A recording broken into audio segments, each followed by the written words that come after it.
صحیح مسلم حدیث نمبر 8۔ رسول اللہ صلی اللہ علیہ وسلم نے فرمایا، اسلام کی بنیاد 5 چیزوں پر قائم کی گئی ہے۔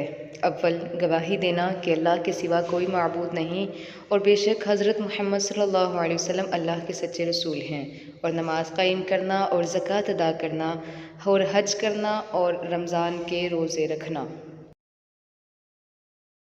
کریم صلی اللہ علیہ وسلم کے اس فرمان کی تشریح سے متعلق ہے، جس میں آپ صلی اللہ علیہ وسلم نے فرمایا کہ اسلام کی بنیاد 5 چیزوں پر رکھی گئی ہے، اور ایمان کا تعلق قول اور فعل اور ہر دو سے ہے، اور وہ بڑھتا ہے اور گھٹتا ہے، جیسا کہ اللہ تعالیٰ نے فرمایا تاکہ ان کے پہلے ایمان کے ساتھ ایمان میں اور زیادتی ہو، سورۃ فتح، اور فرمایا کہ ہم نے ان کو ہدایت میں اور زیادہ بڑھا دیا، سورۃ الکہف آیت نمبر 13۔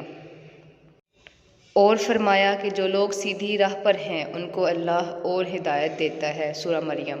اور فرمایا کہ جو لوگ ہدایت پر ہیں اللہ نے اور زیادہ ہدایت دی اور ان کو پرہیزگاری عطا فرمائی، سورہ محمد۔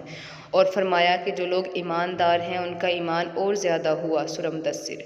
اور فرمایا کہ اس صورت میں تم میں سے کس کا ایمان بڑھا دیا، فی الواقع جو لوگ ایمان لائے ہیں ان کا ایمان اور زیادہ ہو گیا۔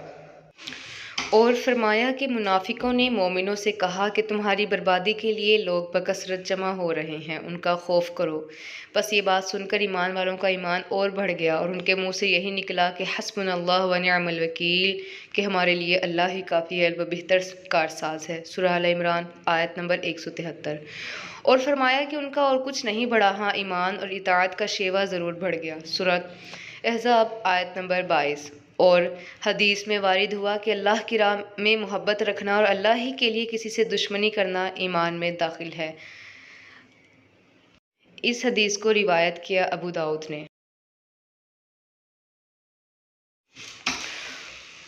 اور خلیفہ عمر بن عبدالعزیز رحمۃ اللہ نے عدی بن عدی کو لکھا تھا کہ ایمان کے اندر کتنے ہی فرائض اور عقائد ہیں اور حدود ہیں اور مستحب و مسنون باتیں ہیں جو سب ایمان میں داخل ہیں، بس جو ان سب کو پورا کرے اس نے اپنا ایمان پورا کر لیا، اور جو پورے طور پر ان کا لحاظ رکھے نہ ان کو پورا کرے اس نے ایمان پورا نہیں کیا۔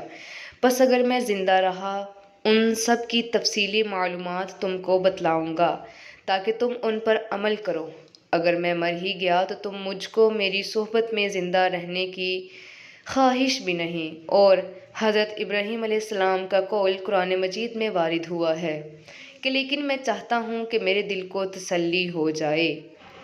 اور معاذ رضی اللہ عنہ نے ایک دفعہ ایک صحابی اسود بن بلال نامی سے کہا کہ ہمارے پاس بیٹھو تاکہ ایک گھڑی ہم ایمان کی باتیں کر لیں، اور حضرت عبداللہ بن مسعود رضی اللہ عنہ نے فرمایا تھا کہ یقین پورا ایمان ہے اور صبر آدھا ایمان ہے، طبرانی نے روایت کیا۔ اور عبداللہ بن عمر رضی اللہ تعالیٰ عنہما کا قول ہے کہ بندہ تقویٰ کی اصل حقیقت یعنی کوہنا کو نہیں پہنچ سکتا جب تک کہ جو بات دل میں کھٹکتی ہو اسے بالکل نہ چھوڑ دے۔ اور مجاہد رحمہ اللہ نے آیت کریمہ شرع لکم من الدین کی تفسیر میں فرمایا کہ اس نے تمہارے لیے دین کا وہی رستہ ٹھہرایا جو حضرت نوح علیہ السلام کے لیے ٹھہرایا تھا۔